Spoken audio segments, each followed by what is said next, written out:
I think today is going to be really great for all of us, and it is my pleasure to introduce our speaker this morning, Chantal Donnelly. Chantal is a physical therapist and author of Settled: How to Find Calm in a Stress-Inducing World. She has worked in our area as a highly sought after and dynamic physical therapist for many years, and we are so excited for her to share her knowledge with us. Chantal, we can't thank you enough for coming and to help us through this tough time right now. So, welcome.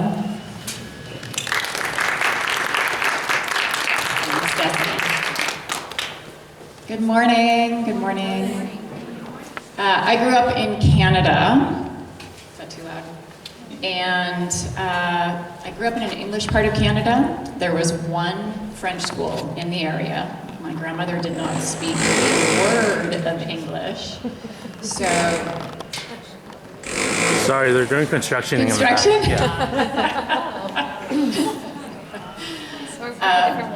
My grandmother did not speak a word of English, and therefore my mom put me in a French school, and it was Saint-Philippe. So I feel like I'm home. Maybe this is the sister school here. Right. Yeah. Do you guys know how to say stress in French? Stress. Just say it with a French accent.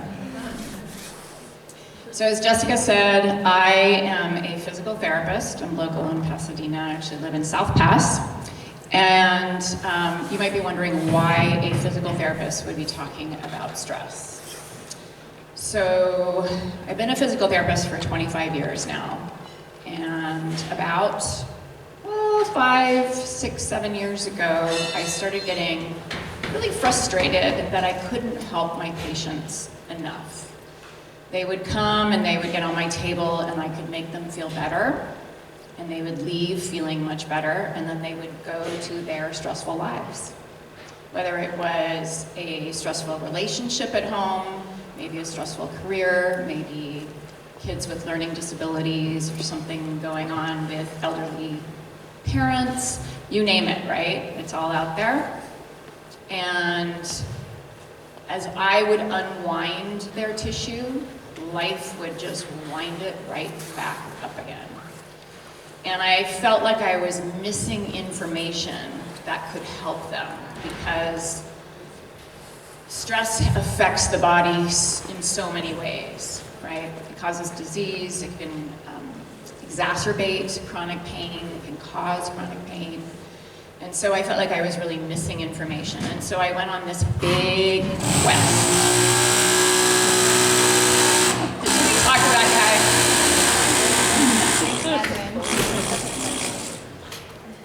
guy? So I went on this quest to get information in order to help my patients, and quite honestly, to help myself. You know, I'm a mom, my son is now 20, but I was going through all of those stressful periods, right? Like this. Is this like stressful? this, like construction.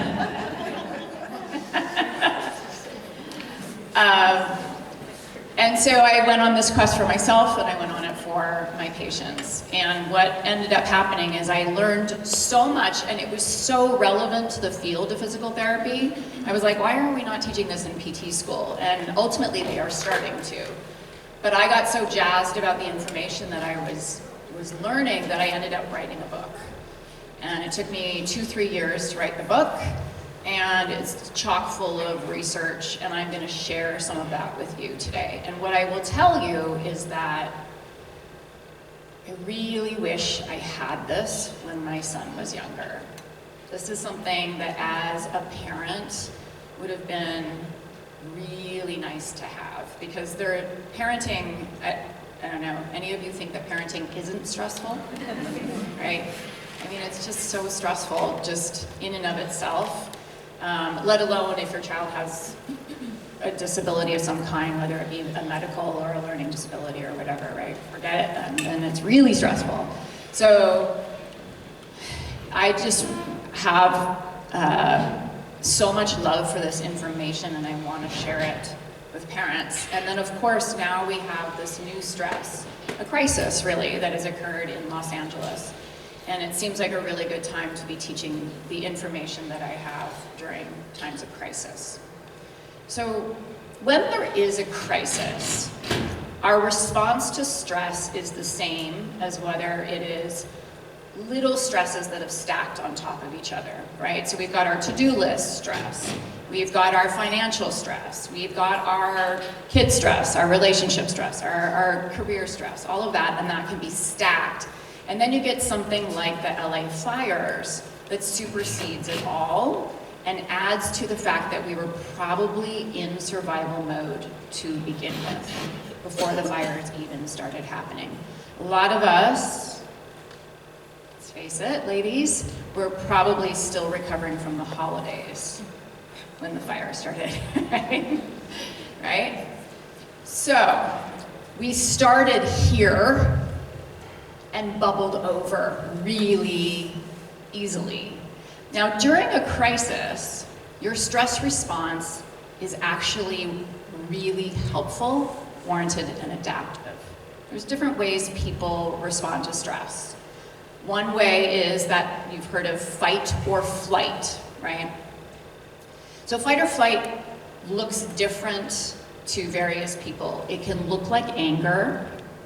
It can look like not being able to stay in a situation, having to leave a room, right? Having to run away from a conversation, maybe. It can look like frustration. It can look like a panic attack. And when I say look like, I also mean feel like, right? So the sensations in your body when you're going through fight or flight are shallow breathing, rapid heart rate, tense muscles, right? But all of these are really good things during a crisis. If you don't go into fight or flight, you're not going to evacuate on time, right? Blood flows to the muscles, and it helps you move. It motivates you to go. That cortisol and adrenaline is absolutely 100% necessary. So if you are under stress right now, congratulations. It's very helpful. Even if you weren't directly affected by the fires, there's vicarious stress. And you will still be feeling that. You're still going to be carrying that around in your body. Okay? The other way that people tend to stress is something called freeze. You may have heard of freeze. It's not as popular a topic of discussion as fight or flight, but there is something called freeze. Freeze looks like scrolling on your phone for hours on end, not being able to get to that email that you really need to get to, so procrastination, right? It looks like not wanting to get out of bed in the morning. It looks like taking 4-hour naps in the afternoon. It can look like alcoholism. It can look like shopping online or in person. It can look like any one of those types of activities. So when people tell me, oh, I'm trying to, not procrastinate, I'm like, well, maybe you should think about regulating your nervous system because it's possibly a stress response. And your body is just trying to protect you, right? Going back to that adaptive idea of we all need stress, freeze is adaptive. It sounds terrible. It doesn't sound as good as fight or flight in a crisis. But animals play dead, right? If you think about a possum playing dead, that actually saves the animal. And it does the same thing for humans. There are times when dissociating from what's going on is actually the only thing you can do until you can get to a point where you can handle it. So all of these reactions that people are having, and they're varied by person to person, right, are all necessary. Okay, so why the hell are you here listening to a woman talk about stress if it's necessary and adaptive? Because we as humans tend to get stuck in a stress response that should only be a stress response needed during an emergency. So we end up in emergency mode 24/7. That's when stress starts to cause disease and chronic pain and emotional issues and relationship issues and all of that bad stuff that we associate stress with. So on the one hand, we've got stress that's helpful, and on the other hand, in the long term, we've got stress that becomes unhelpful. And actually, physiologically, the hormones are the same. So if you're evacuating from a fire, you're releasing adrenaline and cortisol. If you are day after day after day after day worried about your child, you are releasing adrenaline and cortisol.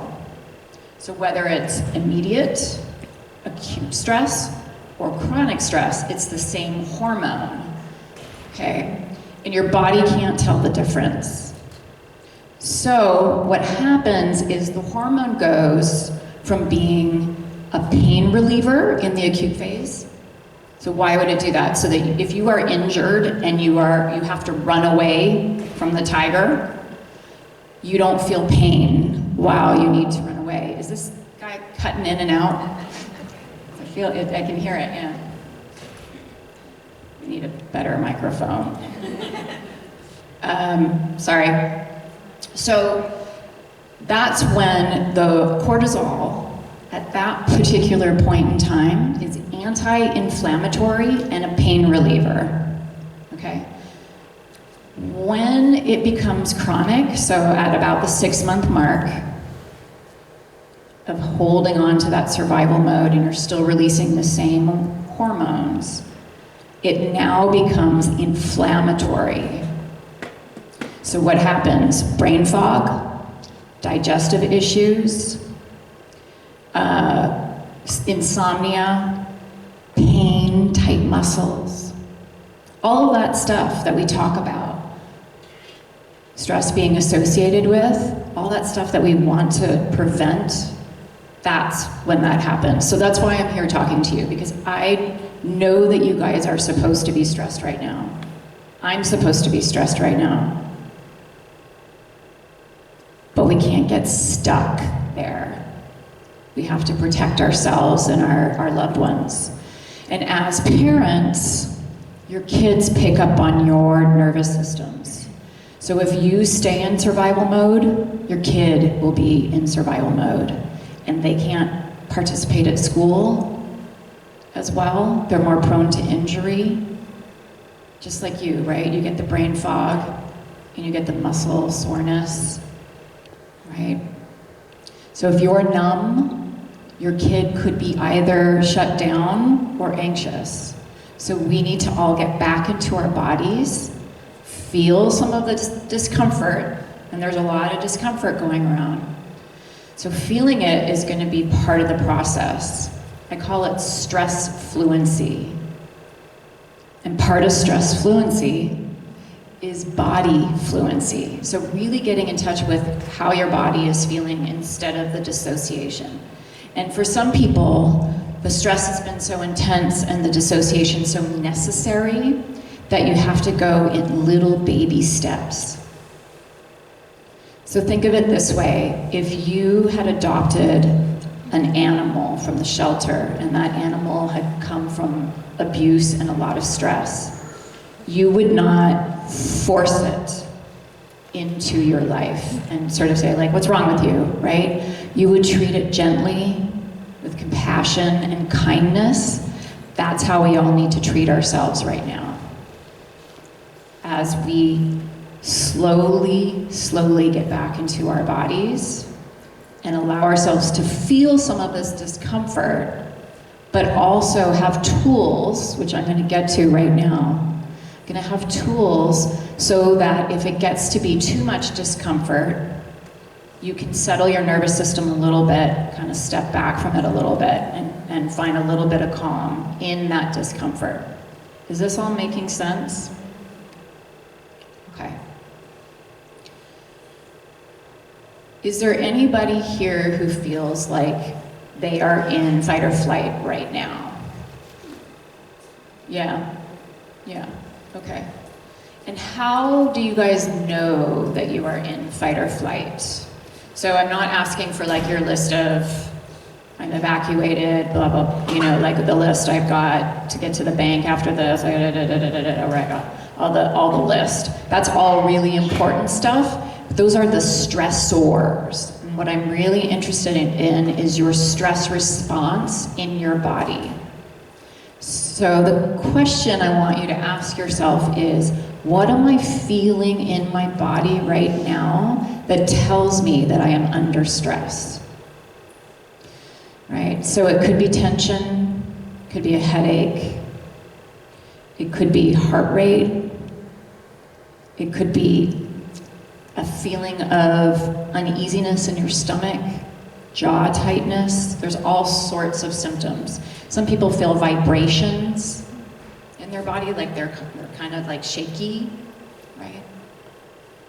So get in touch with what that means for you. And if you are in freeze, same thing. How do you know that you are under stress? Are you having trouble looking people in the eyes, for example? That's one sign. Are you feeling like you do not want to connect with other people, right? You're having trouble socializing, even for 5 minutes sometimes. Are you unable to get to your daily tasks of life, right? And there's a lot of numbness associated with freeze, and it's actual numbness. You release hormones in your body that cause numbness to protect you. So you might be feeling that. So just ask yourself how you know you are feeling stress right now in your body, and then give yourselves a score, 0 being no stress, 10 being the most amount of stress you've ever felt, close to like rush you to the hospital kind of stress, but not quite. That would be an 11. So 0 to 10, give yourself a score just in your head right now as to how you're feeling as far as your stress levels. We're doing this for a reason, because when we do the tools, I want you to be able to assess whether they're helping or not, okay? The thing about stress is that it starts in the body. You can't think your way out of stress.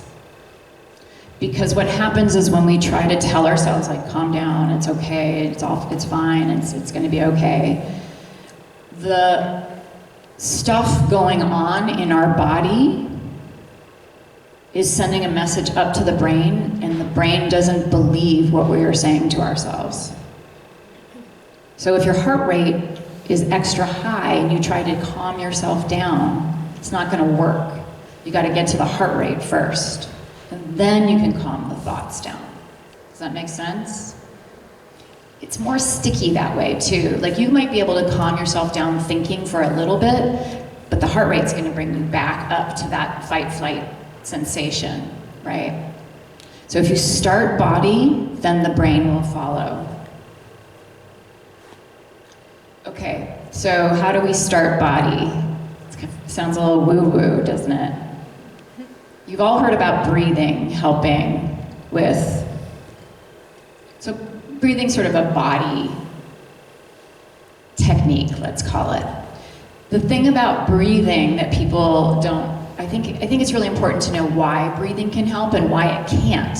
Because for some people, if you do a breathing exercise with them, it actually increases their anxiety. So everybody's different. That's why I want you to pay attention to you as to whether these techniques are helping. There will be 1 or 2 that help and maybe 1 that doesn't do anything. It's still a weird microphone. It's sensitive, so if you keep it to, yeah. Right there, is that better?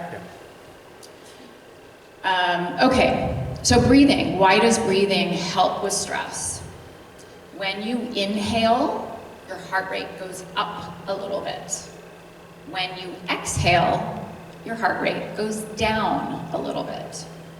So breathing techniques make use of this fact, okay? Now, when we talk about settling breathing, calming breathing, we want to elongate the exhalation, because that's gonna slow your heart rate down. So when you take an inhale for a count of 3, let's say, and you exhale for a count of 6, so lengthening that exhale, that automatically slows your heart rate down. So what are you doing? You're sending a message up to the brain that you are safe. The emergency is over. It's time to get out of the stress response. That's what we're going to do today. We're going to send a message up to the brain from our bodies that the emergency is over.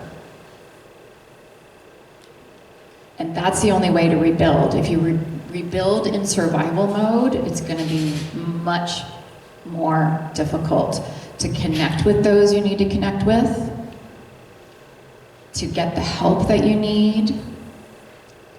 And for those of you who are indirectly affected, it's going to be difficult for you to have the capacity to help. So we need to build that capacity.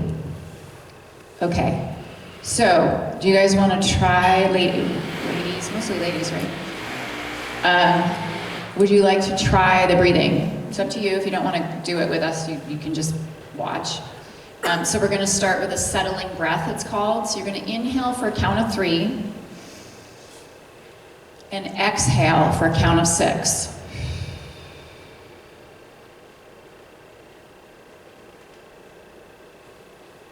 Okay, so you took your inventory. Well, you know what, let's do that a couple more times. Let's do that 2 more times. So inhale for 3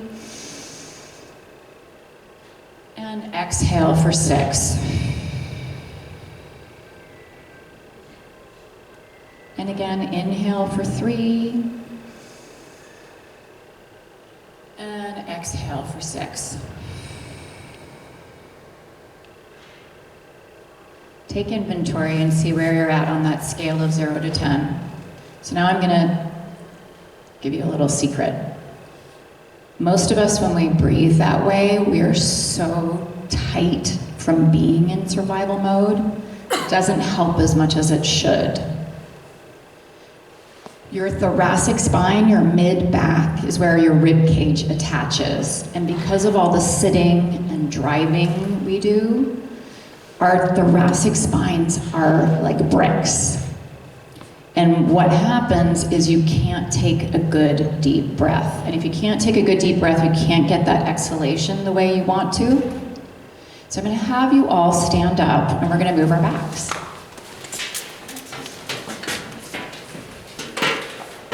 So there's different ways to move your backs. If anybody has back issues, please be careful. Okay? So we're going to start with rotation. Bend your knees slightly. This is a Tai Chi move. We're just going to rotate. So you're rotating around the bra strap area. Try to get that mid-back to move.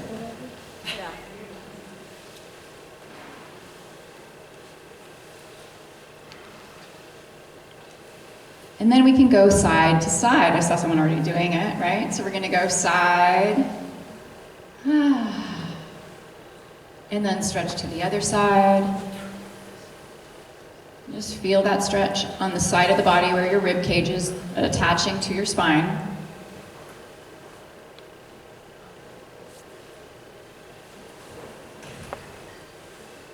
And then one last one, you can grab onto the backs of your chairs if you want to for this.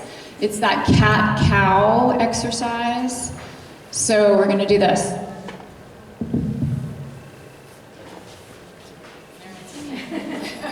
You're going to round the spine and arch. So round up to the ceiling, reach that back up to the ceiling, and then reach your tailbone up to the ceiling. You might feel a stretch in the back of the legs when you do that. Everyone's stretched this morning. Round and arch. Cat, cow. All right, and let's just do a little rotation again, bending the knees and rotate.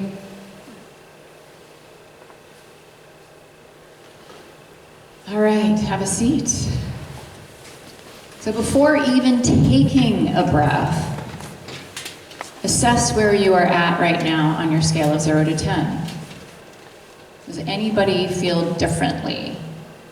Yeah? Is that a yeah, like you're feeling better? Yeah, feeling better. So already you have returned to your body a little bit and you've changed the way that you're breathing just by doing that. So now let's take the 3 count inhale and the 6 count exhale and see how that feels. So inhale for 3 and exhale for 6. And inhale for 3. Exhale for 6. One more time, inhale. And exhale. How's that feeling? I'm feeling a little more settled now. So you can see how just moving your body and getting your body to be able to take in air the way it was designed to sends a message up to the brain that the emergency is over. Okay. I like those boots. Those are great. There is a Stanford professor. His name is Andrew Huberman. He has a podcast. A lot of people know who he is. He's fairly popular. He has studied a particular breathing technique called the physiological sigh. I'm going to teach that to you. It's really easy to do. You can teach it to your kids. The nice thing about the breathing stuff is that you can do it at drop-off while you're waiting in line at drop-off. You can do it in line at the grocery store. You can do it at a red light, right? So you can just fit these things into your life without it taking up extra time. Andrew Huberman. So he actually did some research at Stanford on this particular breathing technique. So it's, again, using that long exhalation, and they compared this to a breathing technique that didn't have the long exhalation. They also compared this to meditation in the study and found that this was more beneficial. So it's the physiological sigh is 2 back-to-back inhales through your nose and a long exhalation. So it's a very small difference than what we just did. So it's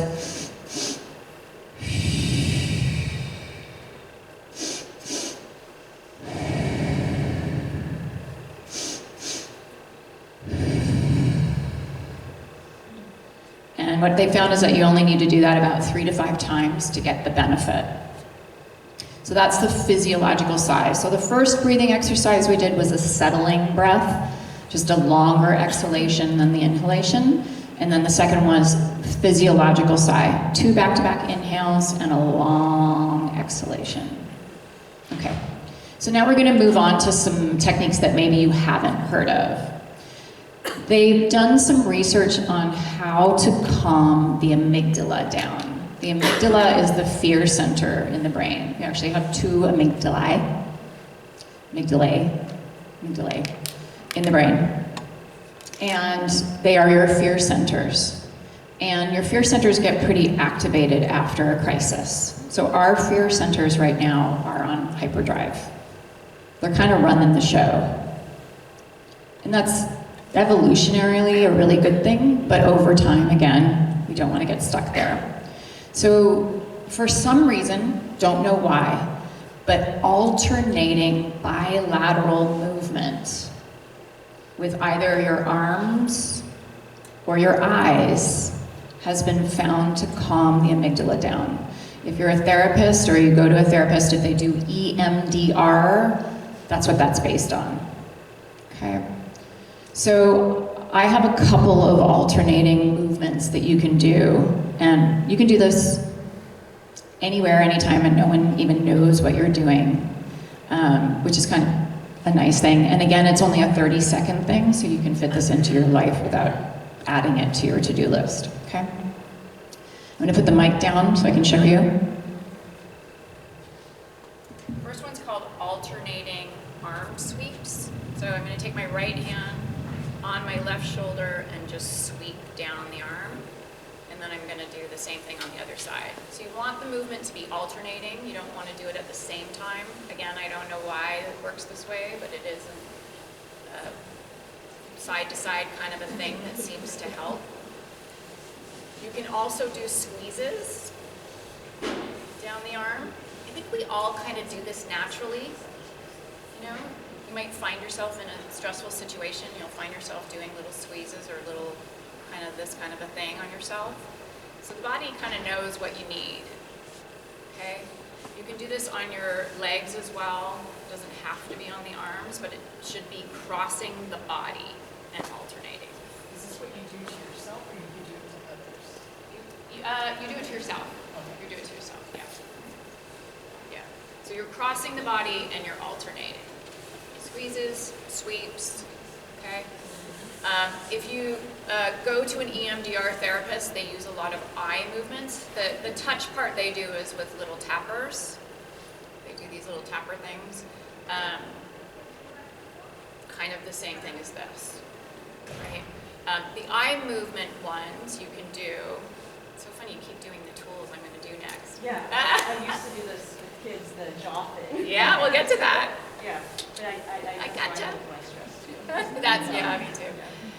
So the eye thing, what you could do, there's different ways to do it. You can put your finger in front of you and look to the side and hold it there for a little bit and then come back to center. So you're not turning your head, it's just the eyes, which is kind of hard to do, not to turn the head. The other way to do that is to place your hands at the base of your skull where all of your cranial nerves are. We're going to talk about cranial nerves in a minute. And just look to one elbow. So I'm taking my eyes to my right elbow as much as I can. And then back to center. And then I'm looking to my left elbow. Again, without turning the head. So your head's straight ahead. Just the eyeballs are moving. You may find as you do this that your body doesn't like it. Again, we want to pay attention to that 0 to 10 scale. You may find that you feel lighter after you do it. Some people will start yawning. Some people will have tummy gurgles. Some people will, excuse me, will hiccup.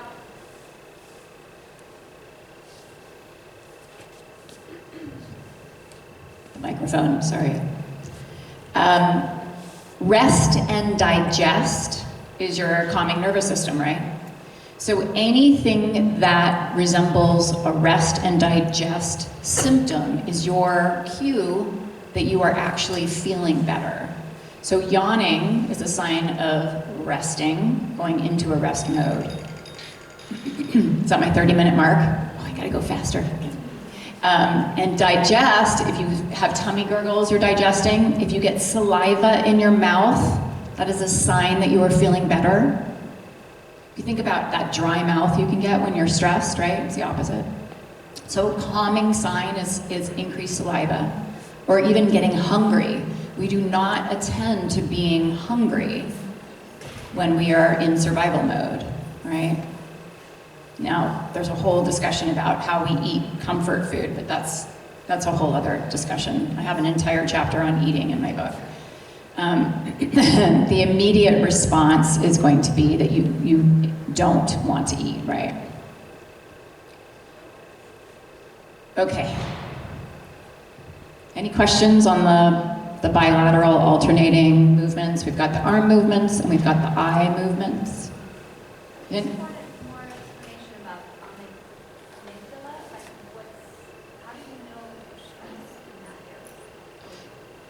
The amygdala stress is, if you are constantly in worry and constantly thinking about the future in a catastrophic way, that's a really good sign. There could be more subtle signs, but yeah. So the cool thing about stress, I just can't get this puppy right. All right. The cool thing about stress is that we are starting to learn so much about the physiology, and what we know is that the vagus nerve, it's one of your cranial nerves, is a big part of your calming nervous system. Okay. There's 2 branches to the vagus nerve, and one of the branches is freeze. We've kind of talked about freeze, but we're going to talk more about calm now because that's where we want to go. Okay, so the branch of your vagus nerve that is part of your calming nerve is the ventral branch. You don't need to know that. You just need to know your vagus nerve is calming. It interconnects with 4 other cranial nerves in your body. The reason that's cool is because you can address the other cranial nerves and kind of talk to your vagus nerve. So again, it's like you're talking to your body. It's that body fluency. And you're telling your body and your brain and your mind that the emergency is over. Okay? So the cranial nerves that, we got some yawning over here, that's a good sign. I used to, think that was insulting, like I was boring, but now I know you're just calming. There's a couple of different cranial nerves that you can talk to that will then talk to your vagus nerve. One of them is called your accessory cranial nerve, and it affects your neck and your upper tracts. So I think a lot of us have sore necks, and there's a huge correlation between neck pain and stress. So actually massaging the muscles that this cranial nerve innervates can be very calming. And it's a way of sending, again, that message up to the brain that the emergency is over. So one of the main muscles that the accessory cranial nerve feeds is your sternocleidomastoid. That's a big word. We call it SCM for short. You don't need to memorize that. All you need to know is it's the muscle that goes from behind the ear and it pops out. It's that guy that pops out right there when you turn your head. And it goes down to your clavicle. It goes down to your clavicle in 2 different places. We're gonna just massage from behind the ear down to where your clavicle and your throat kind of meet up. So we're gonna go here to here. Okay? So the way that I massage it is I just take 2 fingers. You can do more fingers, it doesn't matter. And you don't need to be on the muscle exactly, but just raking or doing little circles down from behind the ear down to your clavicle can release that sternocleidomastoid muscle. Okay? You tight there? I'm hearing groans. Actually, it made me burp. I'm like, whoa. It made you, see, but you're going into rest and digest. That's a digest symptom, signal, cue. So you can do both sides. You can do it both sides at the same time. I have the microphone in my hand, so I can't do both sides right now, but you can certainly do both sides at the same time. Got some more yawning happening. So that is one way that you can talk to your vagus nerve. Okay? The other one is a cranial nerve that it's your trigeminal cranial nerve, and it feeds your jaw.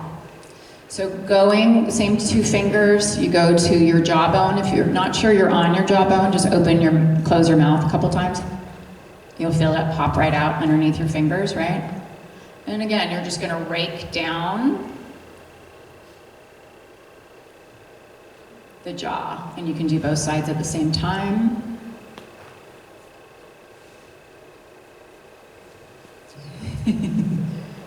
So these are just really easy, simple, short. I mean, this is a 30-second massage.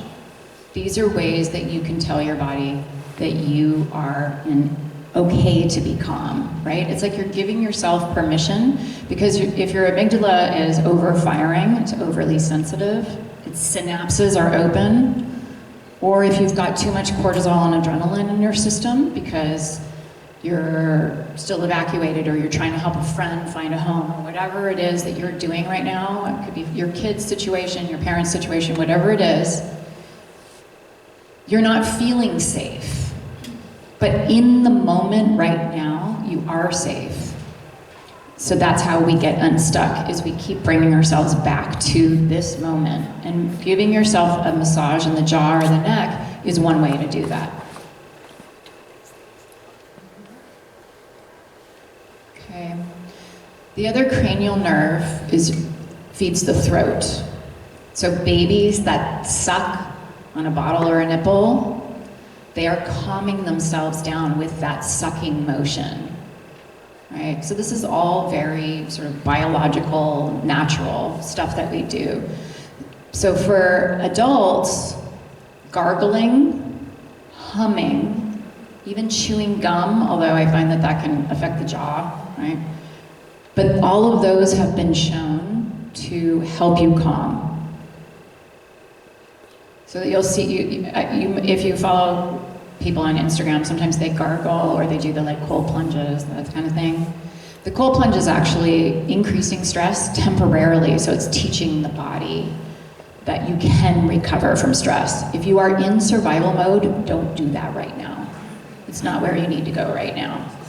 Fasting and cold plunges right now, if you are in survival mode, not a good idea. That's for later when you've come out of survival mode and now you're trying to teach your body more resilient techniques. Okay. Does anybody have any questions? Humming? Yeah. So when you do the jaw massage, you can actually hum at the same time. It's a twofer. So you can be doing the jaw and hum. Yeah, I know. This is where we get really woo-woo. Like we're in space. We do get a smile when we hum, huh? No one will know. They'll think you're singing to the song. You may have children who hum to calm themselves down naturally. Right? Kids are pretty smart. They move, right? So exercise is one way to dissipate fight or flight energy. Kids do that when they're having a tantrum. What do? They fling around all over the place. They're literally dissipating energy. They know what to do, and humming is something they go to as well. As adults, there's so much stigma against doing some of this stuff that we tend not to do it, which is why I like the arm sweeps. No one knows, they just think you're cold, you know. But if you're in your car or you're in your home and you can do the jaw massage and you can do the humming, it's actually fairly, again, for most people, fairly helpful. You need to check in with your own body and make sure it's not increasing your anxiety, because that can happen. There's lots of reasons for that, and we don't have time to go into it. It has to do with going back into your body too fast, if you are coming from a place of freeze, basically. All right, so I've given you, I think, enough tools, because I don't want to give you too much that you end up forgetting all of them. So we had the long exhalation, the physiological sigh, and remember we did all of that yummy back movement, rotation, side stretch, and cat-cow to get the back moving, which really helped with our breathing. And then we did the eye movements. Side to side, you can either use your finger, or you can have your hands behind your head. You can do that lying down, you can do it sitting, standing, however, right?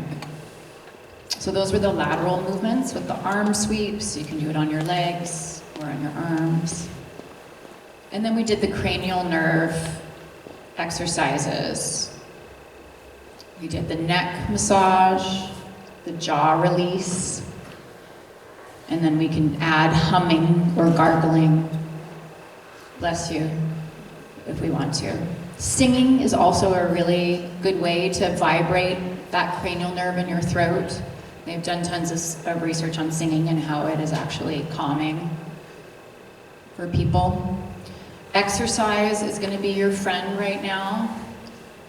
If you feel like you're in freeze, go slowly and do little incremental exercises, like 5-10 minutes of exercise. You want me to do that one? Erin wants me to do butterfly hug. All right, one last one. We're going to do butterfly hug. This is also an alternating exercise. It's called the butterfly hug. So you can put your hands, you can hook your thumbs, you don't have to. Put your hands on your chest, and you tap one side, then the other. So this was invented by an EMDR therapist who was helping people after a hurricane and couldn't get to everybody individually. So she grabbed everybody in a group and came up with this exercise to help people en masse. They want to start working again. I'm almost done. right, so that's butterfly hug. It's just another option instead of this. I had people in the front row doing it, so I had to teach butterfly hug. All right, I'm all yours for questions. Otherwise, you guys, yes? Are there things we can do for our kids on their body as a parent instead of showing them? You know, like I can show my children and the squeezing. I saw Aaron squeezing. Yeah. So one thing to keep in mind when you teach your kids this is that they will believe everything you say because you're mommy. So make sure you tell them that you want them to see if this helps them, that it might or it might not. So that's number one. The alternating movement is best done on when you do it yourself. I don't know if there's research to show that it works doing it on someone else, but certainly hugging there's research on. So you could try it and see. I mean, most kids can do that on themselves, right? So maybe just demonstrate it, tell them that you're not sure if it's gonna help them, but you're curious, and try that. The thing with kids, I don't know how old your kids are, and it's with us as well, is that we spend a lot of our day on our phones or on a laptop or computer, so our vision tends to be very focused. And kids are focusing on a teacher during the day, they might be on a screen. So our vision tends to be very focused. Guess what happens biologically when you go into fight or flight with your vision? It gets very focused. It actually is like portrait mode on an iPhone. It's super focused here, and then the sides are all blurry, right? That's what happens naturally. Why? Because if you're evacuating a fire, you don't want to attend to everything around you. You just want to focus on where you're going, right? If your child falls out of a tree and breaks his arm, you have to get to the emergency room. You don't want to attend to everybody else around you. You're just attending to him or her, okay? So that's a really good thing that our bodies do that. When we are in a visual focused field, because of screens, because of iPhones all day long, we're actually putting ourselves into a stress response. We're doing the opposite of sending a message up to our brains that we are safe. We're actually telling our brains that we're in fight or flight. So what you can do for your children is take them on walks and have them, if you think about taking in a sunset, besides the beauty of nature, I think the other reason why that's so calming is because we soften our eyes and we take in a 180-degree view in front of us to see a sunset. And so that's something you can do if you're going into a difficult conversation. If you're on the phone with an insurance company and you feel yourself getting really super stressed, I'm just making stuff up, I don't know what people are going through here. If you find that you're like staring at your notepad and really feeling yourself getting hyper stressed, open up your visual field. And you don't need to turn your head. I'm not talking about looking around, although that can be helpful as well. All you need to do is just open up your visual field. What do I see? What's the light coming in through those curtains? I can see the doors on the side, right? So you're just opening up your visual field, and that will immediately calm your body down, because you cannot have that kind of visual openness and be stressed at the same time. So you will find yourself, even if it's just a little bit, calming down and being able to hear the conversation, because when we're stressed, we can't hear. That's why when you're having an argument with your spouse, you swear that they are not hearing what you're saying. It's because they're stressed and you're stressed. No one can hear each other.